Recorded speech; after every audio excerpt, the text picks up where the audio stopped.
Hello, today I'm in E63S AMG, and in this video I'm going to show you how to change date and time settings. So let's begin with entering settings, and from system menu select time and date. So here's on this list we've got all settings for our date and time. For example, we can turn on or off automatic time zone,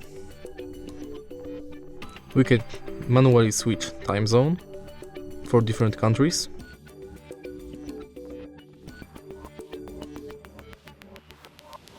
We can set time.